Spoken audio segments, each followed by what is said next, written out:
Good morning, welcome to వార్తలు వాస్తవాలు. నా పేరు రాజేష్. పత్రికల్లో వచ్చిన ప్రధాన వార్తలను చూద్దాం. ముందుగా నమస్తే తెలంగాణ. 3 నెలల్లో కుల గణన, సామాజిక ఆర్థిక రాజకీయ వెనుకబడుతనంపై సమగ్ర సర్వే చేయాలి, పూర్తి చేసి మాకు నివేదిక ఇవ్వండి. రాష్ట్ర ప్రభుత్వానికి హైకోర్టు ఆదేశం. సుప్రీంకోర్టు మార్గదర్శకాలను అమలు చేయాలి. రాష్ట్రం యూనిట్గా కాకుండా స్థానిక సంస్థల యూనిట్గా కుల గణన నిర్వహించాలి. ఇదే సుప్రీంకోర్టు తీర్పులోని అంతరార్థం వార్త చూస్తున్నాం. బీసీ రిజర్వేషన్లను అడ్డుకున్న చరిత్ర కాంగ్రెస్దే. బీసీ సంక్షేమ సంఘం జాతీయ అధ్యక్షుడు ఆర్ కృష్ణయ్య. స్థానికం వచ్చే ఏడాదే బీసీ గణనకు 3 నెలల గడువు కోరిన ప్రభుత్వం ముందే చెప్పిన నమస్తే తెలంగాణ. అనర్హతపై నిర్ణీత గడువేది లేదు. 10వ షెడ్యూల్లో ఆ విషయం పేర్కొనలేదు. రేపే నిర్ణయం తీసుకోవాలని తీర్పులో లేదు.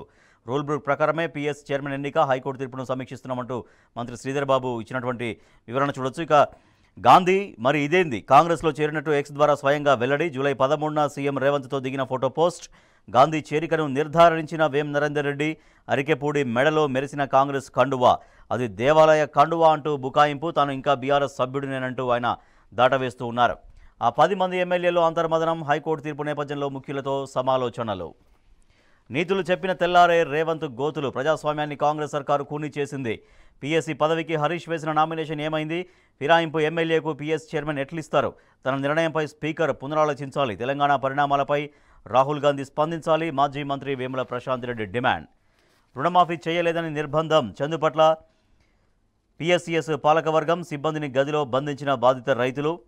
అలాగే చిన్నారుల పుస్తకాలపై బుల్డోజర్ అని వార్త చూస్తున్నాం. సున్నం చెరువు కూల్చివేతల్లో హైడ్రా అత్యుత్సాహం. బుక్స్ తీసుకునే సమయం కూడా ఇవ్వకుండా కూల్చివేతలు. చిన్నారులపైన సీఎం ప్రతాపం అంటూ కేటీఆర్ ఫైర్ అయ్యారు. నాడు బాహుబలి మోటార్లు, నేడు బాహుబలి బుల్డోజర్లు. రైతన్న వికాసం కోసం కేసీఆర్ సర్కారు యత్నం. కూల్చివేతలతో రేవంత్ ప్రభుత్వం విధ్వంసం. 9 నెలల్లో ఒక్క భారీ నిర్మాణము చేపట్టని ప్రభుత్వాల మధ్య వ్యత్యాసాన్ని చూసి ప్రజలు విస్మయం వ్యక్తం చేస్తున్నారు. హై డ్రామాను ఆపండి. సున్నం చెరువు బాధితులను ఆదుకోవాలి, లేదంటే రేవంత్ రెడ్డి ఇంటిని ముట్టడిస్తాం. విద్యార్థుల రాజకీయ పార్టీ నేతల హెచ్చరిక. ప్రెస్ మీట్ ముగియగానే అరెస్ట్ చేసిన పోలీసులు. ఇల్లు కూల్చి ఉల్టా కేసులు. కళ్ళెదుటే ఇండ్లు కూలుతుంటే బాధితుల ఆవేదన. కడుపు మండి పెట్రోల్ పోసుకొని ఆత్మహత్య యత్నం. కూల్చివేతలను అడ్డుకున్నారని వారిపై హైడ్రా ఫిర్యాదు. సున్నం చెరువు బాధితులపై మాదాపూర్లో కేసు నమోదు. పెంట్లవల్లి రైతుల గోడు తీర్చండి. పెంట్లవల్లి పరిధిలో ఒక్కరికి కాని రుణమాఫీ. ముఖ్యమంత్రి మాటలు పచ్చి బూటకం. 0.5% కూడా చేయకుండా 100% చేశామంటూ ఫోజులు. గురుకులాల్లో వైద్య శిబిరాలు ఏర్పాటు చేయండి అంటూ కేటీఆర్ ధ్వజమెత్తారు. రుణమాఫీ చేయలేదని నిర్బంధం అనే వార్త చూస్తున్నాం. 6 నెలలుగా జీతాలు ఇవ్వని సర్కార్. దవాఖానాల విధుల బహిష్కరణకు వెనుకాడబోం. మెడికల్ కాంట్రాక్ట్ ఎంప్లాయీస్ నేత నరసింహ.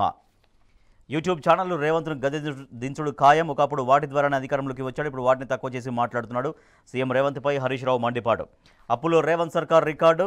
ఏడాది జూలైలో 10,392 కోట్ల అప్పు. తెలంగాణలో అత్యధిక నెలవారీ అప్పు ఇదే.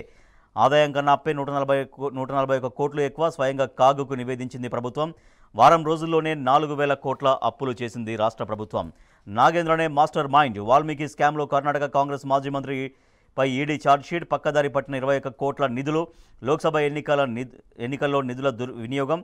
హైదరాబాద్ సత్యనారాయణ వర్మ కీరోల్. స్లిట్ క్లీన్ చిట్ను తప్పుపట్టిన దర్యాప్తు సంస్థను వార్త చూస్తున్నాం. ఢిల్లీలో రాష్ట్రపతి పాలన.